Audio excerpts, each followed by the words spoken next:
want to officially welcome everyone to our general meeting for August. We run 2 general meetings during the year on an online format, which are then recorded for our membership.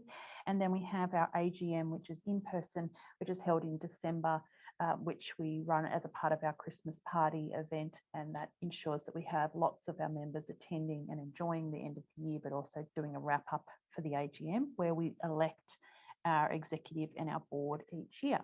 So I'm going to take everyone through a bit of an update on what's been happening in the chamber, and also a little bit of information about where we're going as well as the chamber over the next few years that the board have been working on together. So I'm just going to pop a slideshow on from the beginning.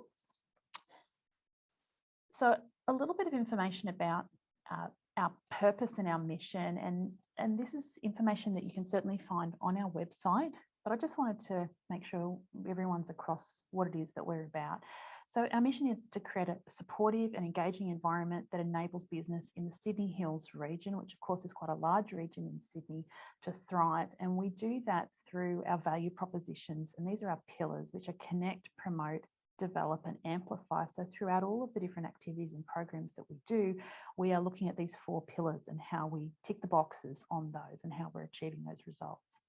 Ultimately, our vision is to be recognised as the premier business, membership business community in the Sydney Hills region. Many of our members, though, are not in the Hills. They are in fact doing business in the Hills. Some of them live, work and play here, but others live outside of this region, or their head offices could be outside of this region. But the Hills area is a place that they do business and that their customers are in residence, and they want to be able to connect with them through our chamber. So why do we exist? What is the reason for having a chamber of commerce like ourselves? And that's really because businesses in this region need an independent body to lead and run local business activities and to support them as local business owners and business leaders. And that's all about protecting and serving the interests of business across this community to people who make decisions which impact us, like our council, like our state and federal leaders and industry bodies, and of course anybody else who has an impact on the way we do business here. So some of the questions as an organisation and as a board that we've been wrestling with when we've been looking at our mission, our vision and why we exist over this last year has been around, well, what does it mean to actually belong to a Chamber of Commerce and to our Chamber of Commerce? And what does it mean to be recognised, and by who should we be recognised as the premier body? And then if we're looking to increase and to grow, how do we create deeper wells of participation, activities and services that encourage people to connect and participate instead of creating higher fences of entry, barriers to participation essentially. So this is something which we've been assessing many of our services and our products over the last year to ask ourselves, is this encouraging people to participate and engage of all different shapes and sizes of business and cohorts and industries? So a little bit about our team. If you haven't met all of our board members, I'd really encourage you to reach out and do so. You find all their contact details on the website. But this is a list of our team. And I have to say, these guys are amazing. They are fellow business owners and leaders who are voluntary. So the board of our chamber is completely voluntary. We're not paid representatives. Everything that's done by them is done in addition to running their own businesses and serving their customers. And so just like everybody else throughout the COVID period who has faced immense struggle and challenge, all of them have faced that in their own businesses, but they've also been helping all of their business community by performing these roles. So I really take my hat off to them and thank them for their amazing work and support over this year. This is a little slide which many people haven't seen before. And what this is a bit of a high level view of where we're going and what we're focusing on as an organisation when we're talking about growing as a chamber. So I just want to take a moment to explain this. And this is something which in various different stages this year we're going to refer to. And essentially what we're shifting from is a model where we say, well, our customers are the people who have signed on as voting members. There's 380 odd members who fall into that category today. But the reality is that as a Chamber of Commerce, our customers are in fact all the businesses who work in this region. or who serve this region. And that's around about 26 to 30,000 businesses who are currently or will be within the next couple of years in this region doing business. Now, there's no way that all 30,000 people or businesses are going to be our members and voting members, because they're going to want to interact with their Chamber of Commerce in all different ways for all different reasons. And we acknowledge that. But our goal is that all of those businesses are aware of who we are and what we do and what opportunities are available through the Chamber of Commerce to assist their business. And that's one of the ways we're looking to be very much that premier body, that go-to and a relevant support mechanism for business across this region. Now, what we expect to have happen then is a portion of those 30,000 will engage with us in probably an ad hoc way, not necessarily as members, but they might participate in a business conditions survey. They might come to an event every now and then. They may just get our newsletter and engage with something on that newsletter. And then a portion of those will participate on a regular basis. And this is where we're now exploring different types of membership options over the next couple of years, which would reflect a regular participation versus someone who's quite engaged, as involved in things like my board groups and other activities on a regular basis. And you'll see as we progress through here, we're talking about different levels of engagement. We have a board of 10 businesses who represent the interests of the business community through our Chamber of Commerce. And then we have a wider leadership circle, which includes people like our My Board leaders and other working group leaders who participate in the different activities that we deliver. I would also include our support partners and people of that nature in that leadership, because they're helping us deliver really important programs through all of what you see and do as a part of a Chamber member today. So I just wanted to highlight this so you can have a little bit of a look-see of what we're thinking and where we're going. So a lot of the activities and programs and services that we're reviewing and developing are with this in mind, thinking a much bigger picture and what opportunity this then provides to our members and how they interact with all different parts of the business community and all different size businesses. And I'm happy to take questions on this at the end if you do have anything specific you'd like to ask about this. So over the last 18 months, we've been playing a bit of a balancing act as a team, and the balancing act has been around addressing all of the immediate needs and all the pivoting and things that needs to happen because of COVID and sickness and changing conditions, making sure that our day-to-day activities are running well and continuously improving, tinkering with some of those processes where we can with the resources that we have, and providing some short-term fixes on things that have been annoying, let's say, or just haven't worked very well, that just needed to have attention now. And most importantly, supporting businesses right now where they're at. And that's been a really big part of what the team has been working on, particularly people like Richard Holland, who have spent time literally contacting every member where he possibly could, just to see if they're okay over this last 6 to 12 months. And whilst we've been doing that, we've also been working on the future and looking at designing, well, what do those future activities look like? How do we transition to some of these new processes? Investigating new systems that will replace the ones we have today and provide a better long-term solutions and support that growth model. And further identifying and supporting businesses and what their needs may be in the future.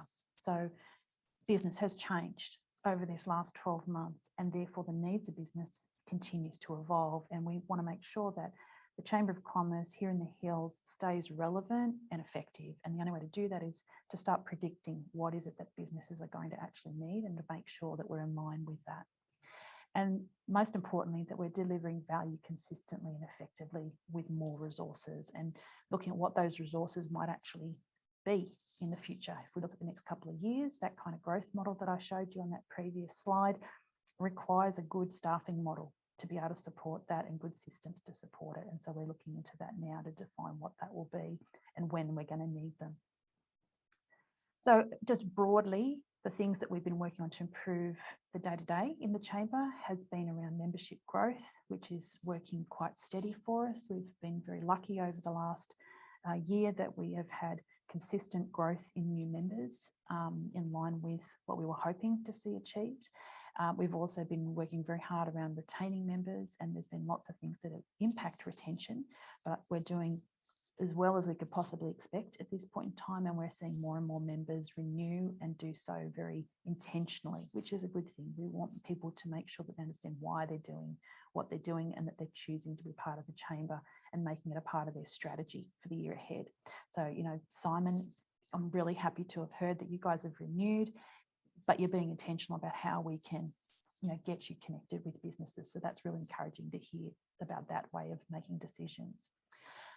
Partnering is a really big part of what's in our strategic plan over the next couple of years. We have renewed a lot of our partnerships, our support partnerships over the last month. We've just overhauled our sponsorships program, and that's going to be released in September by Richard. And then we're also on to then the new Alliances program. Now, Alliances will probably factor in for much, much larger organisations. These are the likes of your Googles, who are never going to be the member of every business chamber in Sydney, but we can create alliances with them so that we can extend our offerings through some of these larger alliances to our members as additional benefits. And then fundamental foundations, which is very much around that improvement in policies, processes to make us more efficient and effective so we can get on with some new stuff. I'm going to just take us through our financial report. I don't think Joanne's here, so I'm going to do that for her. Joanne is our new treasurer. She joined us at the AGM, taking over from Lillette from last year.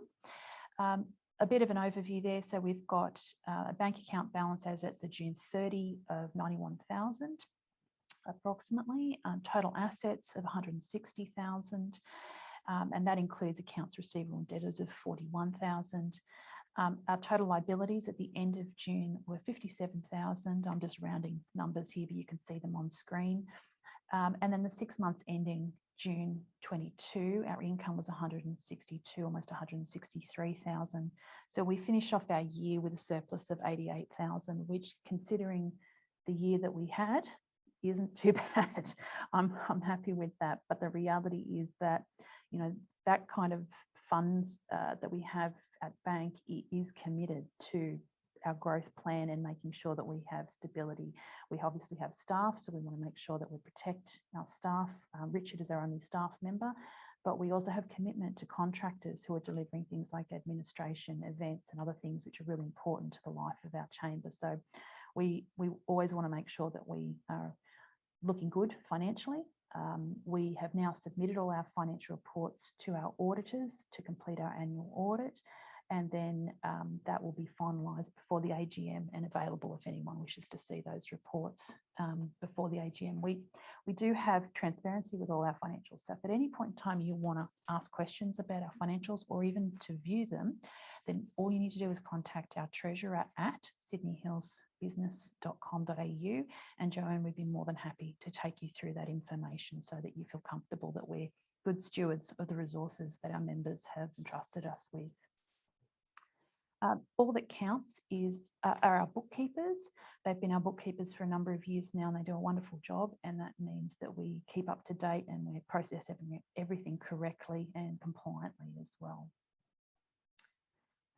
Our Secretary Public Officer is Dave Kashan, and for his report, just a very quick overview of some highlights. Essentially, a couple of key things around compliance for us, where all of our ASIC, all of our ATO obligations are up to date.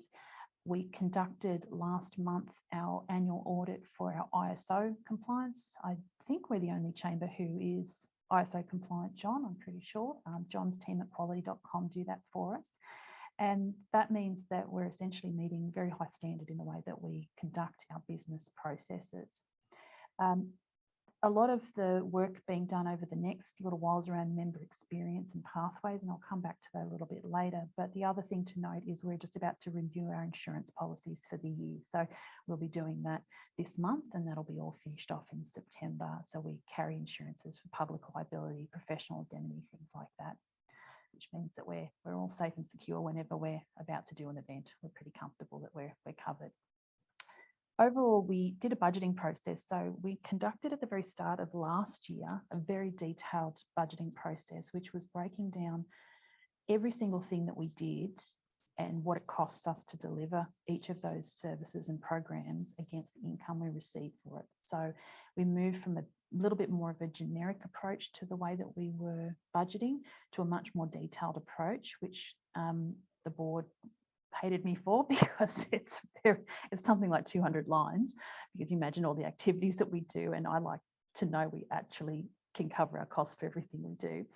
But we completed that process again in the infinite detail just at the end of June, and so that's now set in place for the year ahead, and that just helps us to feel very comfortable that as we go into spending money, we know that we can actually cover it from the income that we're going to receive. And it also helps us to ask, you know, is it worth doing some of the activities we do? If they run at a loss and they don't necessarily generate a good experience and outcome for members, is it in fact worth continuing, or do we need to reassess how we deliver it?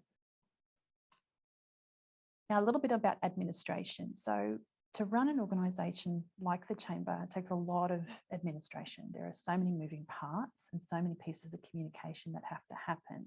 And so a little bit of a taste of what we do in that, and Streamlined Organising is our contract service provider for most of the administration that we do today. And they cover off managing things like our calendar events, making sure all of our events are up to date and all the registrations are handled.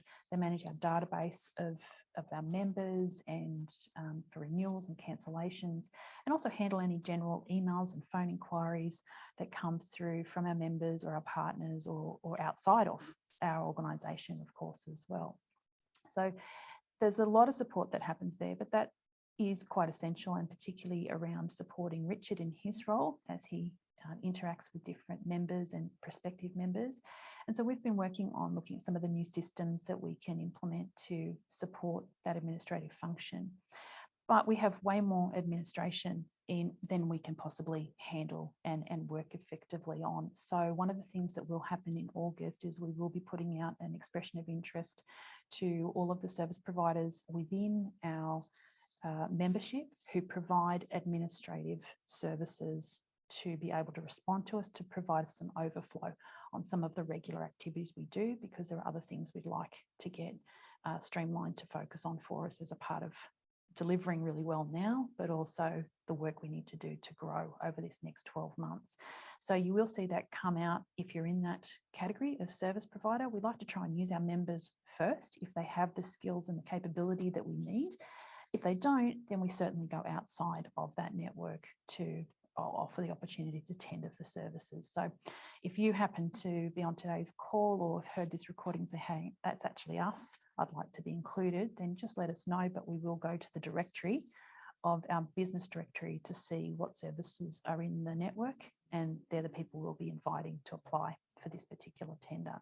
And over time, for different types of requirements that we have as an organisation, you'll see various different EOIs come out to look for assistance as we expand and we need more services to help us.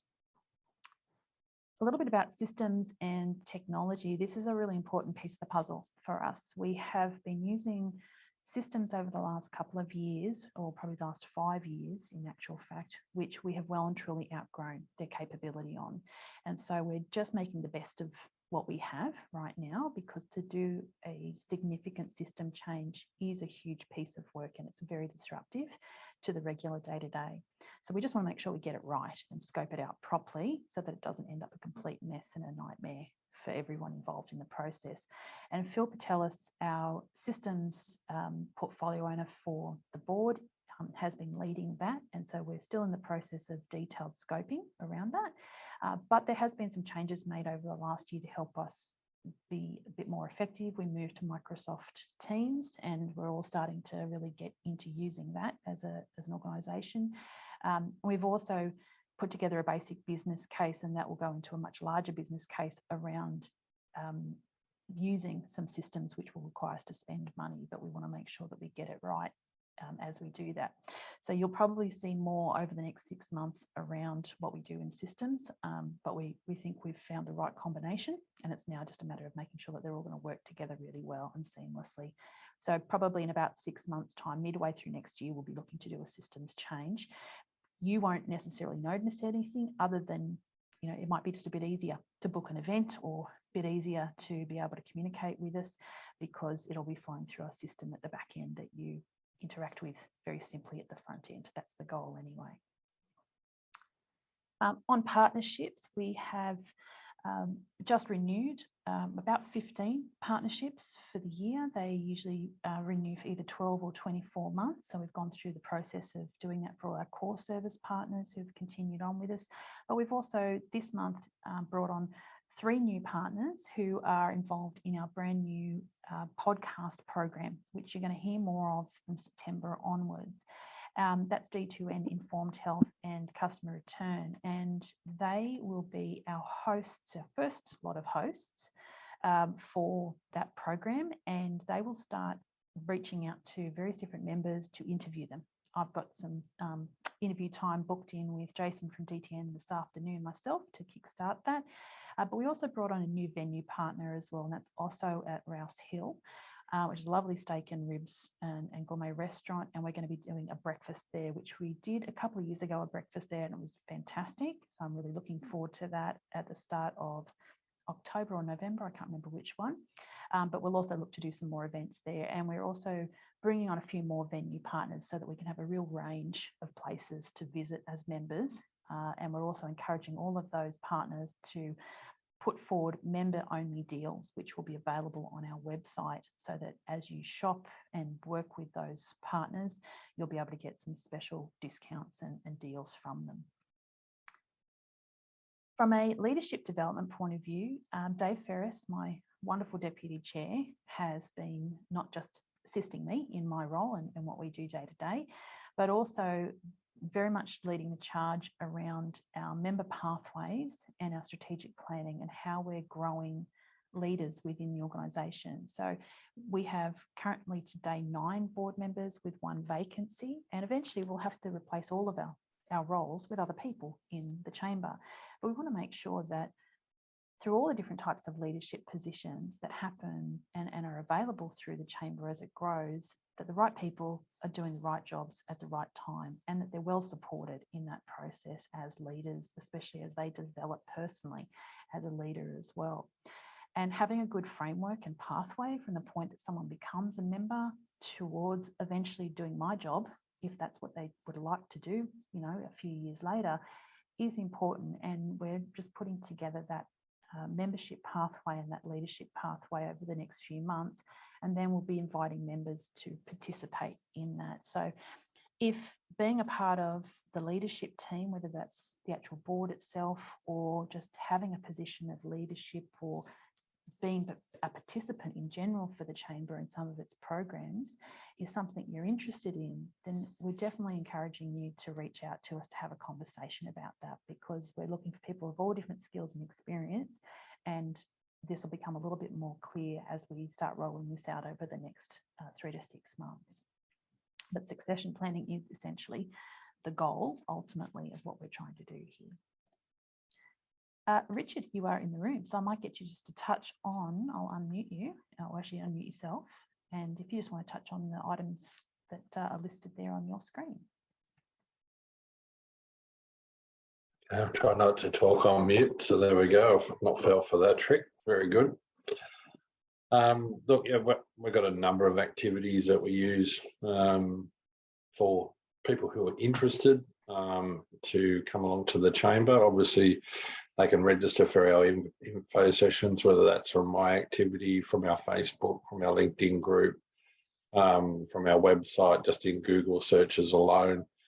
Importantly, a lot of our members will refer people to us as well, and that's it's a strong part of our attraction, I guess, for new members, and that really comes from our investment through myself with each of our members when we onboard them. That onboarding process has changed markedly in the last few years, especially over COVID. We really do step people through a process of let's connect very quickly within a week of you joining. Let's spend a good hour together. Let's actually give you a strategy for your membership. And beyond that, now we've just instigated a process where If the new members wish to, we'll catch up very quickly for a 15-minute online chat at 4 months and 8 months, just to keep connected with them. Sure, it's hundreds and hundreds of meetings for me every year, but it gives me a real litmus test of how our members are going. Their intention when they first join is to get involved and do as much as they can, and then business life and everything takes over. And it's very easy for them to miss a few things along the way. It's about helping them along that process.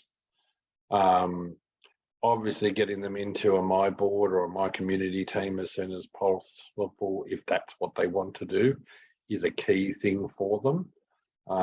So we try to get them involved in those sorts of processes, getting them to events, so they become an active member of the chamber rather than just putting their membership up on the wall and saying I'm a member of the chamber, because that doesn't give them value, and it obviously doesn't do a great deal for the chamber as well. So it's really about having active members in today's day and age. A big new thing that I've been working with Kerry and the team on for quite some time this year, and it's a really welcome change as to how we actually do our event. So rather than being an event focus for our members just to host an event and that's it, it's become an 8-week program. And this, they are working with our support partner in this, in Nathan Williams, who's been excellent. And we rolled out the very first one of those a couple of after fives ago at Sereno's restaurant with Next Backs and Sports. And it becomes more like a facilitated conversation at the event, but there's so many other activities now in that 8-week program.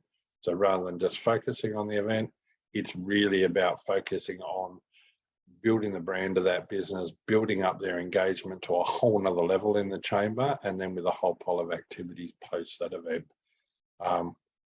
This is a snapshot of the things that we're working on, not only what the board are working on with Kerry and the team, but also what we work on directly with every week in our meetings. Seriously, I think we're going to see, again, more change in what we're doing in the next, say, 12, 18 months than probably what we've seen in the last 30 years. And it's all focused at our members and benefits to them. It's not good for them if it's not good for our partners, not good for our sponsors. It's not good for the chamber. Why do it? And that's pretty much the mantra of where we're at. Great. Thank you, Richard. And that was good for me. It was.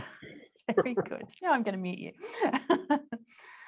So I just want to touch on marketing, because Richard mentioned obviously our information sessions, and one of the ways that people find us, if they haven't just stumbled across a member in the street, is through the work that we've done in the marketing space. So George Hauer is our marketing portfolio manager who's on the board, and the process of marketing the chamber is a complex one, because it requires a lot of different touch points with people who are prospective members as well as our members itself, and letting what's on, and trying to cut through in this environment has been difficult. And it's a common problem that a lot of chambers have reported that they're struggling with, getting through spam filters and all sorts of things like that, and also just getting the attention of people who are very, very busy just trying to run a business right now. So if you haven't seen communications come out from us, it is certainly not because we're not sending them. It may mean that you need to check your spam filters, whitelist us, and just make sure that you're looking out for them, because we do send regular communications about our activities and events through lots of different mechanisms at the moment to try and get through. But the good news is that we are getting some really good results around the work that we're doing, particularly around our Facebook and our LinkedIn and our digital marketing space. You can see that up until the 3 months or the quarter up till the 31st of July, we're up about 12% on our impressions, which means people are actually seeing what we're putting out there. And also our database for our social media continues to grow, and it sits at about 46,000. Now, I'm mentioning this in particular because one of the benefits that we have for our members is a social media package, which any of our members are able to access. And that's on our website. If you have a look at our website under social media package, you'll see that there's a deal that's available where you can actually put your advertisement that you decide that you want to put out there for whatever the deal is or the services you provide leveraging our database. So being able to get to thousands and thousands of businesses who are targeted by us through that database. So if you want to find out more about how you could leverage the chamber and the reach that we have, I would highly recommend going and have a looking at that on the website.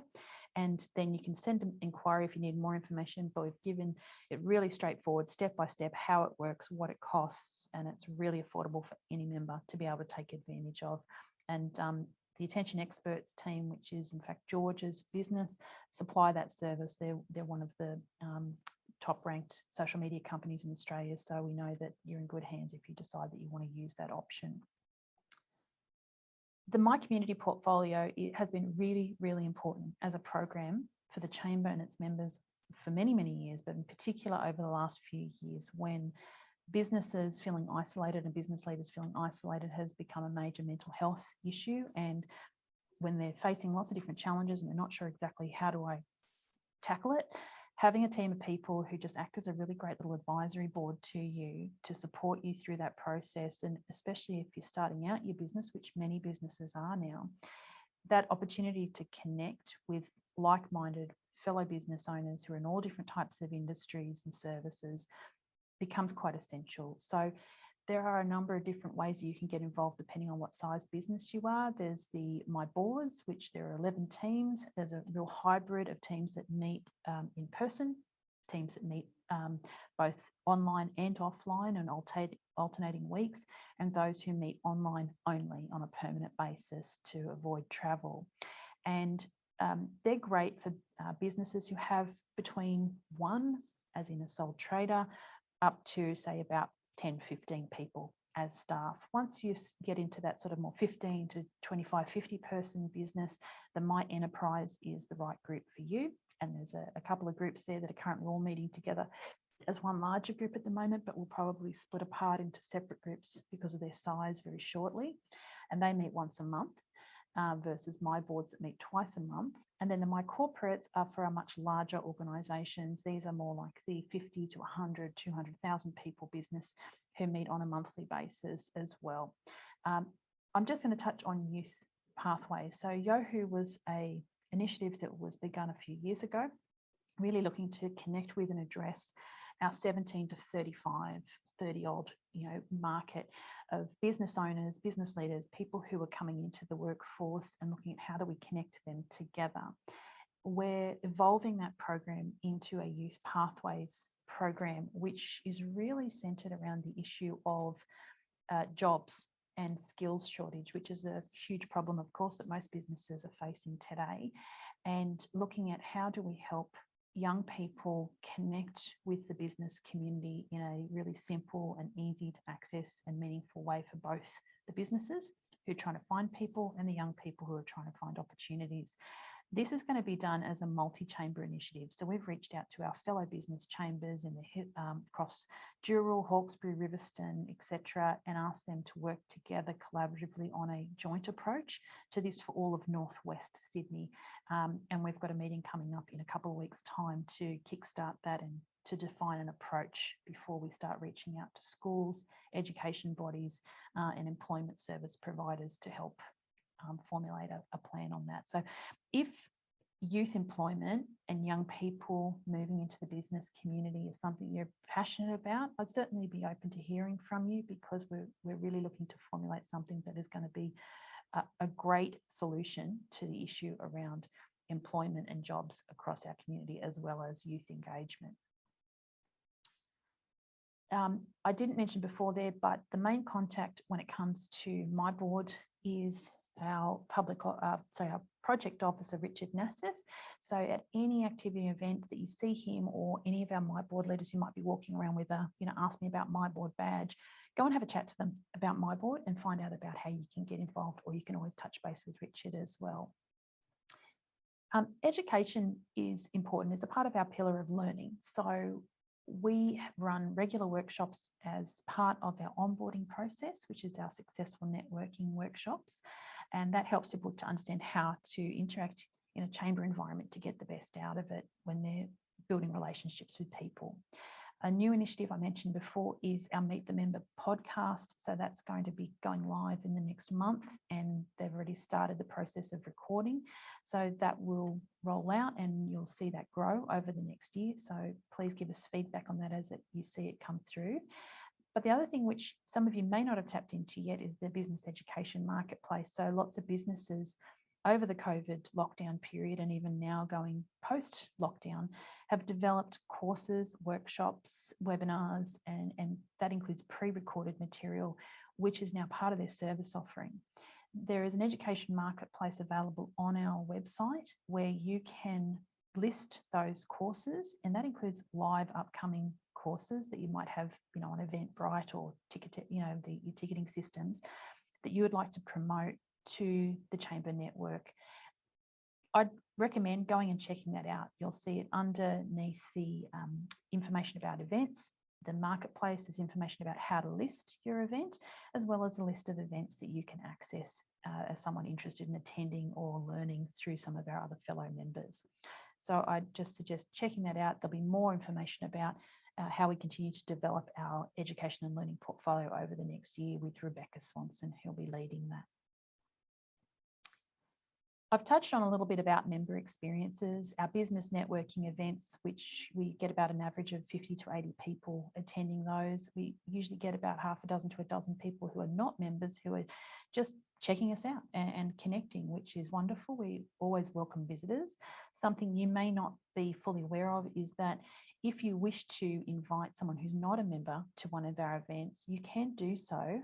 As a member, you can register them and they'll be able to attend at the member rate as your guest. So if you're looking for ways to bring in clients or other businesses in your network, that's a great way to do it, that you can reduce the cost a little bit for them to be involved. Our Connectors program is something we've really been pushing over the last little while, helping people really be strategic about their participation in our networking activities by using that connector list, which is sent out a few days before each event to the attendees. So you know who's going to be there and you can plan for who you'd like to meet and use the connector teams who are volunteers from each of the My Board groups to help you meet people who you maybe haven't met before. So if you haven't used that process, I'd really encourage you to do so. It's a really effective way to meet people in a strategic way for your networking activities. Our golf days, which the wonderful team at Castle Hill BMW have been our sponsor this year for, unfortunately, we've had to ditch 2 of our golf days for flooding because both the courses we ran our events at were inundated as part of the Hawkesbury floods. But the good news is that they're recovering really well, and we have a golf day planned, I believe, next month in September, which should be going ahead. And they're really well attended, those golf days. So I think everyone's chomping at the bit to get out there on the course, and I'm looking forward to that myself. So check out the events calendar. If you're a golfer and you'd like to enjoy coming out with us for a nice social golf day, that's one for you. There's a couple still to go for this year. And our chairman's coffee catch-ups, we do those as just usually about a half a dozen people, sometimes more, who get together to just small scale, do a bit of networking, have a cup of coffee. It's quite casual for an hour once a month. And that's run at the Fiddler, and anyone is welcome to attend that who's a member. It's a great way, as you're starting out, to get to know a few people in a smaller scale format than a big room full of 100 people. The Chairman's Lunch is coming up, and that's usually our big scale event for the year. So the Chairman's Lunch usually has about 250 to 300 people, and it is a regional update essentially around what's happening in the Hill. So I'll touch on that a little bit later in the session in a moment. So it's something you've heard me probably talk about at a number of our activities has been about our development of our cohorts and industry programs. And this is about grouping together businesses who are in the same industry or working within the same industry to help support supply chain relationships. Because one of the big challenges around people is that you need to expand your network in your supply chain to help you solve that problem. And it's a great way to grow your business as well. So a couple that we have established already is our building and construction cohort. We've got a CEO lunch at the end of this year in November for that again. We did a financial services industry sector lunch earlier this year for the first time, and that was really well attended from people in finance, banking, and anything to do with that financial sector. And we'll do that again next year. And one that we're looking at introducing shortly will be around IT&T businesses and anyone who's in that tech sector, to really bring them together as a cohort to learn from each other. The other thing we will be looking at is some more industry roundtables that will feed into our advocacy program to help us bring some of the key issues with some of these industries and some of the size businesses in our region to decision makers beyond just our chairman's lunch.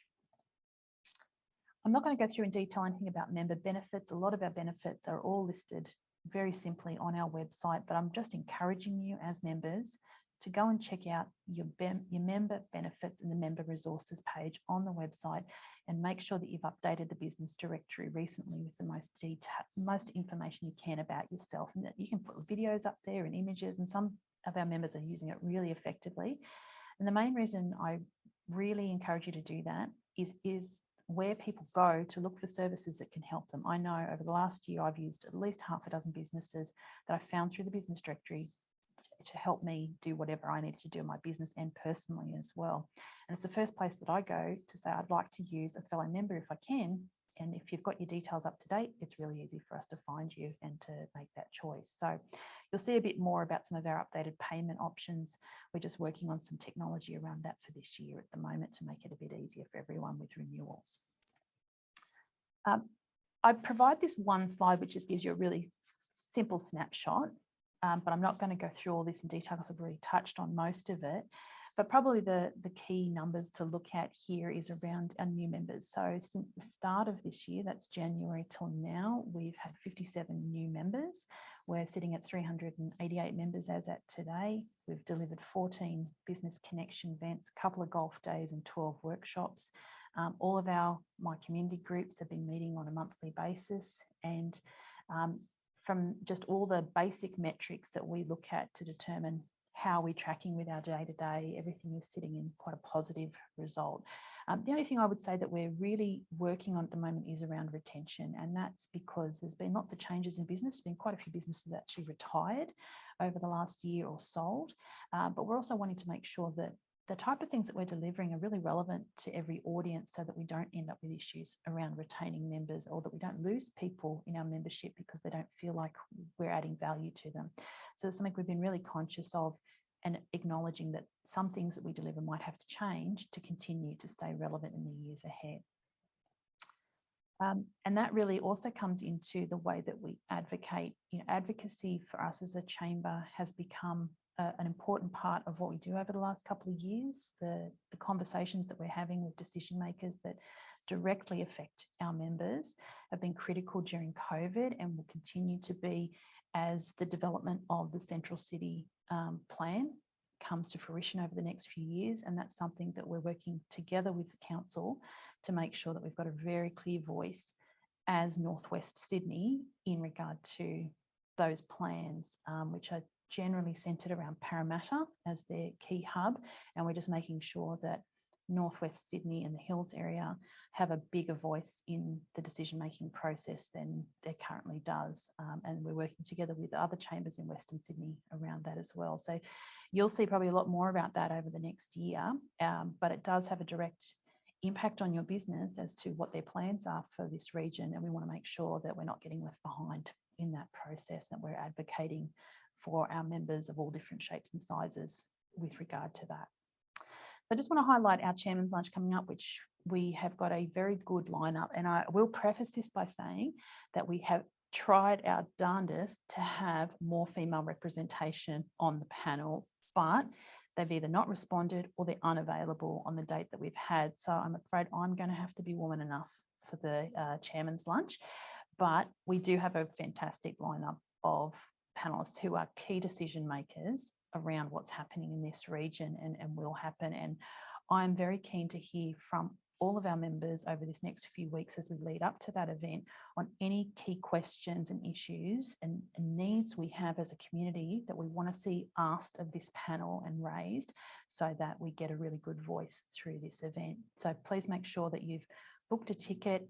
You can book tables. There's also some sponsorship options available, which Richard will be happy to sell to you if you're interested in using it to promote your business through this event, but it will be definitely one not to miss. So the next meeting that we have is 14th of December, which is our AGM, and I'd love to see you all there in the flesh for that one. That won't be recorded, but it will be in person. And I am more than happy to take any questions.